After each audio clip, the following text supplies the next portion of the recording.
Hello mga kananay! So for today's video ay aking isi-share ang aming mga ginawang preparation para sa first birthday ng aming anak na si Baby Pia na may theme na pink and purple unicorn.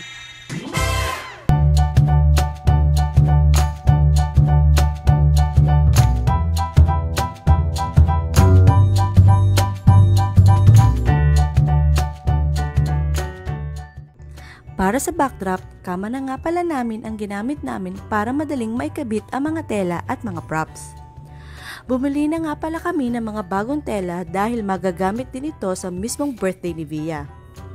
After nating makabit ang mga tela ay isunod naman natin ang mga props. Dahil sa ideas and creativity ni Nang Aileen, magiging maganda ang birthday ng anak ko. Kung gusto nyo din ng gantong kabongga at gagandang DIY pre-birthday photoshoot setup, ilalagay ko sa description box ang Facebook link ni Nang Aileen. Inquire na!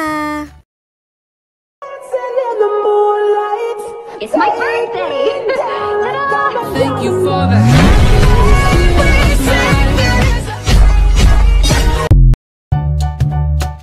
Mga kananays, ako na nga pala ang gumawa ng invitation para makameno sa gastos. At nagprint lang nga pala ako ng isang piraso dahil ito ay isasama natin sa photoshoot. Special thanks to Ninang Mase sa napaka-cute na balloon decoration setup na ito. At hindi lang yan mga kananays, kayang-kaya din niyang gawin ang design ng ninanais mong theme, kaya naman ilalagay ko sa description box ang Facebook link ni Ninang Mase. Mga kananays, DIY nga lang din nga pala tayo sa food and sweet corner section.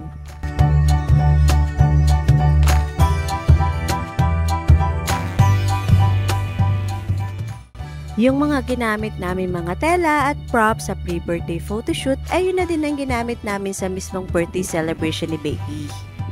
Bumili na nga din pala ako sa Shopee ng mga dagdag decorations like banderitas, photo holder, at food storage. Gusto ko talagang i-flex itong food storage na nabili ko sa Shopee kasi super cute ng color, pink and purple na akmang-akma sa theme ni Baby. Like na like din namin ang napakasarap, cute at affordable na cake na gawa ng aking kumaring si Ruby. You can check their page, Foodies Cakes and Pastries by Grace Street, para maka-order. Ito nga ang hindi pwedeng wala, lalong-lalo na sa mga children's birthday party. Kaya naman, umorder na kami sa Mendoza's Ice Cream at kinontak itong si Mr. Drew Lontok. Murang-mura lang ang ice cream nila, 450 pesos per gallon. Since isinabay na nga pala natin ang binyag sa birthday party ni Baby, ay meron din siyang mga giveaways, most especially para sa mga ninongs and ninangs. And para naman sa mga bata ay mga birthday hat, loot bags, and balloons. Special thanks nga pala sa Miss JC Fashion Boutique sa pagbibigay ng malaking discount para sa mga giveaways. Naisip namin na dapat useful ang ibibigay ni Bia sa kanyang mga ninongs and ninangs. Kaya naman we decided na card holder ang ibigay sa kanila. Sa Shopee nga din pala namin in-order ang mga ito. Super nice ang quality and super affordable. And sa mga nagtatanong po sa packaging, ang Nang Aileen po ang nag-design, gumawa at nag-assemble ng mga ito. Kumuha nga din pala kami ng mga clowns to facilitate the program and pag-games sa mga bata. Thank you, Mami Jackie, sa sponsorship! Mga kananays, mahalaga din na kumuha tayo ng clowns dahil bukod sa magiging behave at masaya ang mga bata, magiging smooth ang flow ng event at magkakaroon tayo ng more time na asikasuhin ang iba pang mga bisita. Nakakatuwa din naman itong sinakuyang clown. Hindi lang mga bata, kundi matatanda rin ay napasaya nila. For only 2,500 pesos, sila na ang bahala sa lahat, like program, games, and magic show. And may ino-offer din silang puppet show For inquiries, ilalagay ko sa description box ang Facebook link ng contact person na pwede niyong tawagan. Mga kananays, maisingit ko lang ang additional info na ito. Sa mga nagtatanong about sa mga gowns ni baby, yung isa na ginamit niya sa pre-birthday photoshoot niya ay nabili ko lang sa Shopee.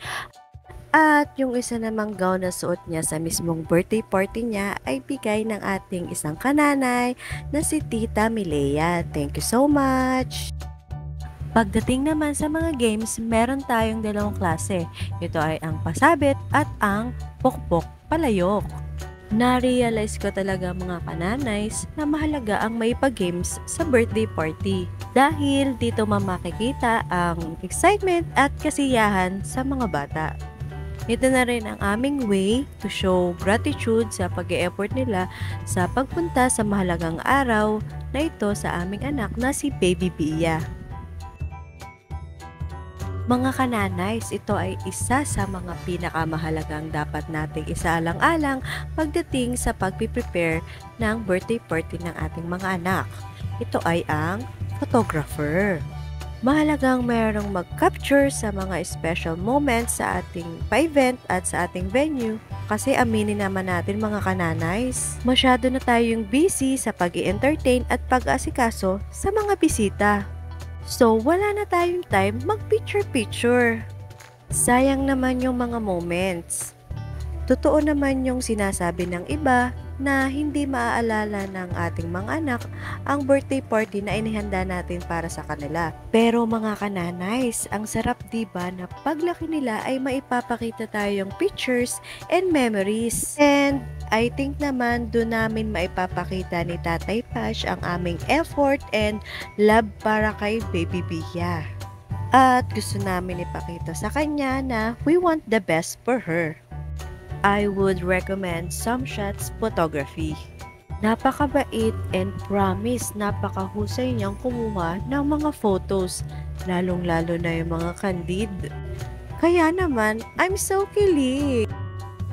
So, ayun lang mga kananays ang masishare namin about sa birthday party ng anak naming si Baby Bia. Sana ay may natutunan at may napulot kayong mga ideas na pwede din gawin para sa birthday ng anak nyo. At kung nagustuhan mo ang video na ito, please like, comment, and share. And don't forget to subscribe and hit the notification bell para lagi kang updated sa mga videos na i-upload pa namin in future.